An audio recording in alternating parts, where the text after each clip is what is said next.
veremos que hay diferencias entre la cantidad y composición de cada uno de los tres espacios en relación con los demás.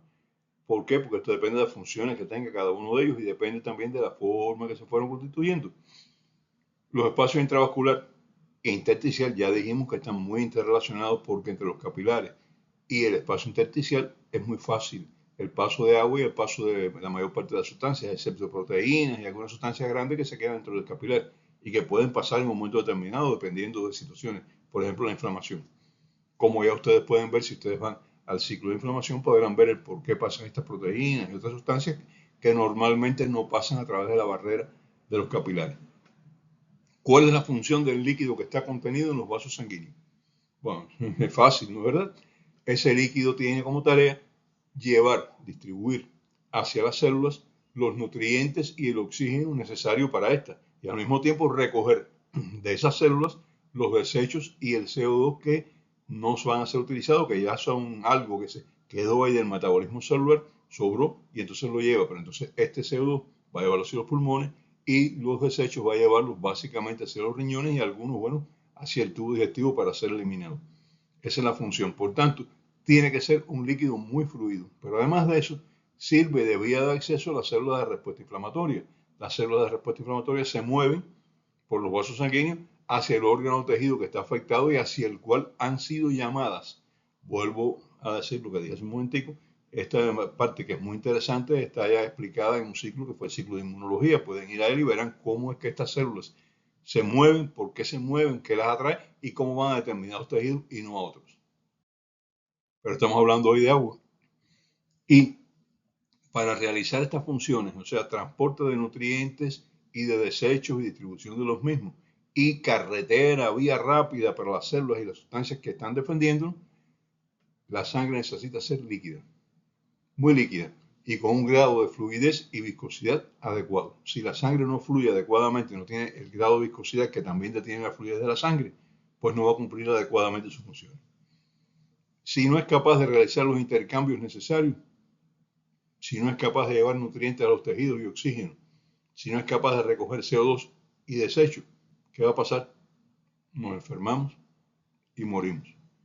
Y por tanto es vital que la sangre tenga la fluidez necesaria, la viscosidad necesaria, que la sangre se mueva, que vaya hacia todas partes, que fluya. Y entonces cuando un tejido deja de recibir sangre o recibe muy poca sangre, ese tejido pues se lesiona, su función sufre y puede morir el tejido. Eso es lo que pasa con los infartos cerebrales, infartos cardíacos, que dejó de fluir la sangre, y pasa también con las necrosis periféricas, con las personas con trastornos circulatorios arteriales importantes. Si la sangre se coagula, forma un trombo, deja de estar líquida, se suspende el flujo por esa parte donde se formó el trombo, no llega sangre y ese tejido muere. A la corta o a la larga, muere. Y al morir un tejido determinado, en un órgano determinado, las alteraciones de la función de ese órgano no se hacen esperar. Están ahí. Eso es lo que pasa, repito, infarto cardíaco, infarto cerebral y las lesiones vasculares periféricas arteriales en muchas personas, sobre todo en diabéticos que no se cuidan.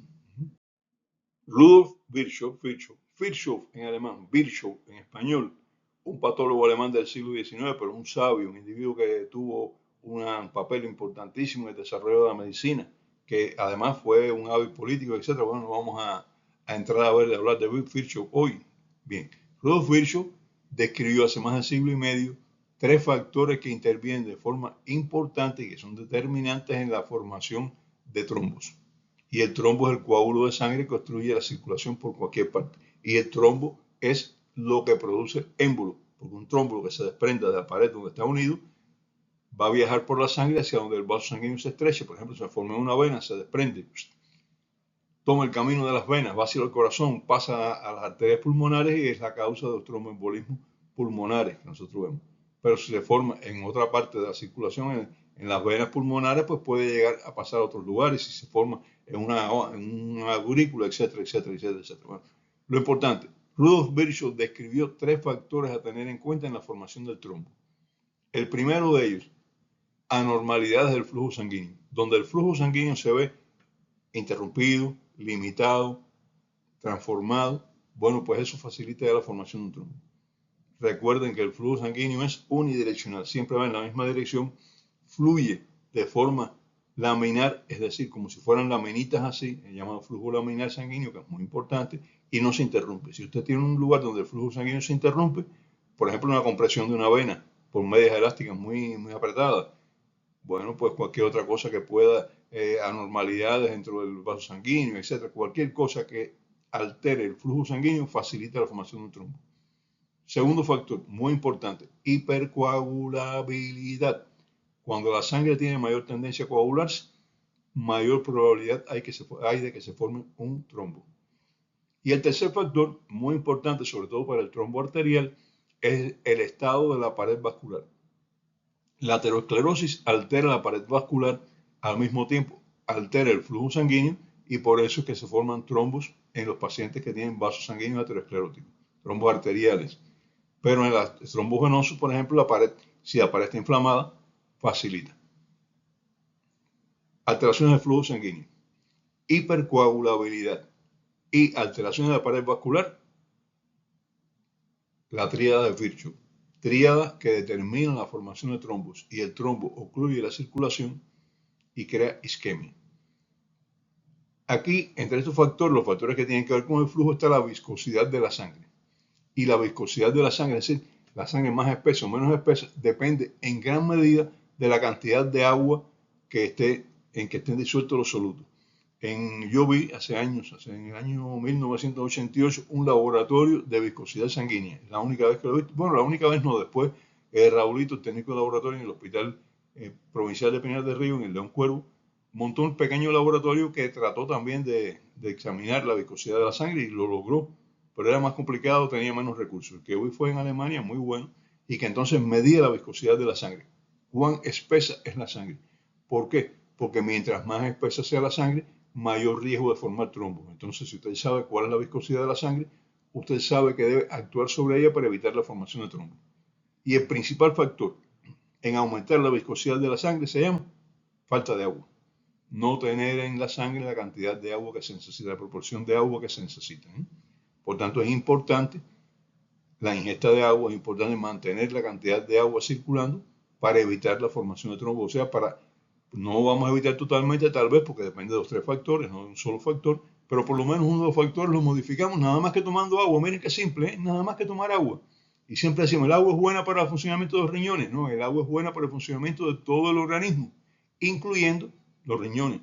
Y es muy importante para el funcionamiento de una buena circulación. Así que mantenerse bien hidratado es muy importante. Y esta viscosidad tiene también una influencia no solo en el flujo, sino en la hipercoagulabilidad. Mientras más viscosa sea la sangre, mayor probabilidad es de que coagule, porque pone más en contacto estos factores de coagulación. Estos factores de coagulación se pueden alterar con mayor facilidad, y entonces tenemos que el agua en la sangre, que influye en la viscosidad, va a influir en dos de los elementos que Virchow describió y que todo el mundo acepta como cierto, que facilitan la formación de trombos. Tomar agua, mantenernos bien hidratados, es una forma también de evitar las trombosis arteriales y venosas. Tome agua. Y si es mayor de edad, quiero decir, si tiene una edad un poquito mayor, pues entonces el agua le va a hacer más falta. No deje de tomar agua. El espacio intersticial tiene otra función, no es la misma que tiene el espacio intravascular, pero está muy unida a ella, están las dos acopladas. ¿Cuál es su función? Garantizar un flujo constante de las células hacia el espacio intravascular y garantizar un flujo constante del espacio intravascular hacia las células. El espacio intersticial es como un mar interno, un mar que fluye, que pone en contacto todas las células entre ellas, y que al mismo tiempo va a ponerlas en contacto con los vasos sanguíneos. El desecho sale de la célula y va hacia el vaso sanguíneo. El nutriente llega del vaso sanguíneo y va hacia las células. ¿Y por dónde pasan nutrientes y desechos? Espacio intersticial.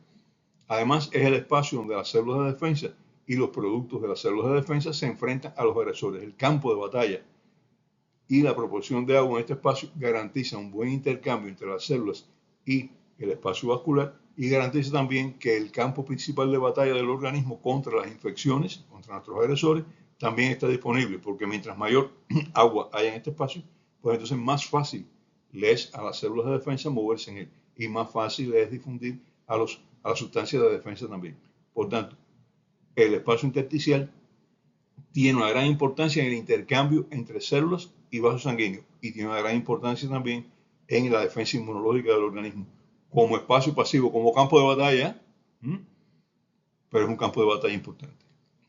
Entre los dos espacios, el extracelular, entre los dos compartimientos, el extracelular, que incluye el intravascular y el intersticial, el intercambio de aguas, electrolitos y otras sustancias es casi libre. O sea, en el espacio extracelular, agua, solutos, ya lo habíamos dicho, todo eso es casi libre. Y la composición electrolítica de los dos es muy parecida. La composición en electrolitos del agua que está dentro del vaso sanguíneo es muy parecida a la composición en electrolitos del agua que está en el intersticio. Pero las proteínas del plasma no pueden salir por los pequeños poros de la pared vascular. Se quedan dentro del vaso sanguíneo y ejercen una fuerza de atracción que se conoce como presión oncótica plasmática.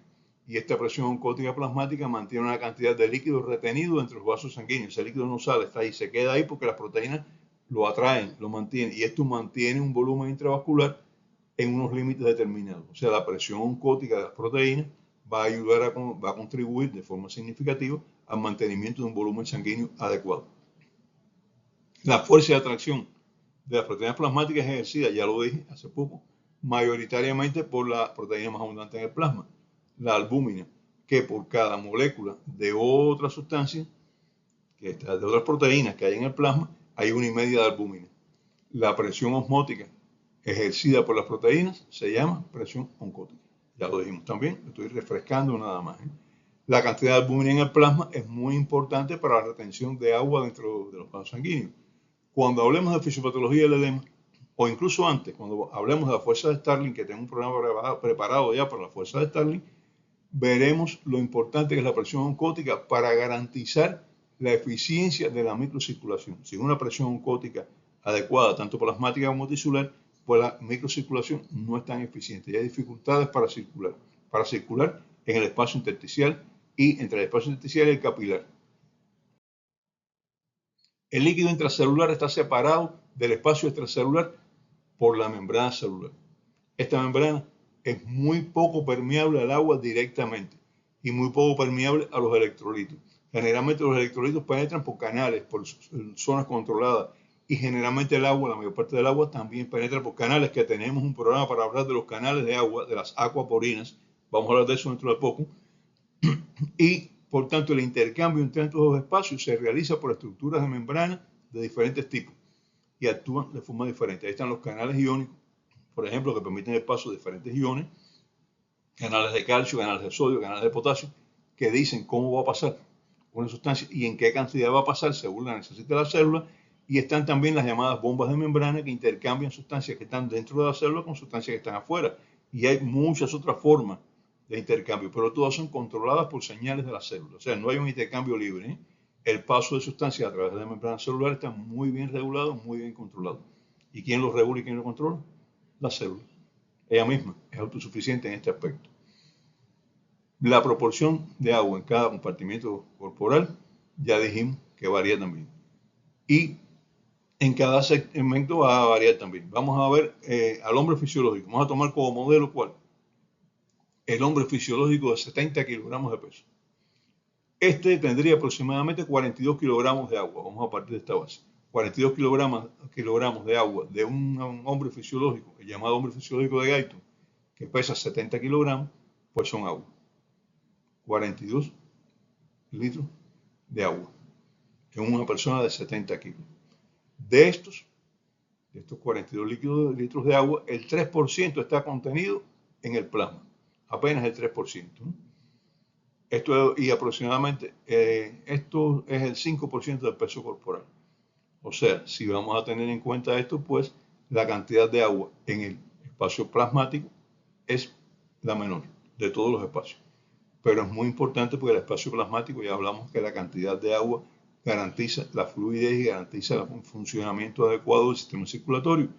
Y entonces es muy importante, aunque es la menor cantidad la que está en el plasma, apenas un 3,5%. Es muy importante esta cantidad de líquido que tenemos en el plasma y es muy importante mantenerla exactamente así como está, sin variaciones grandes.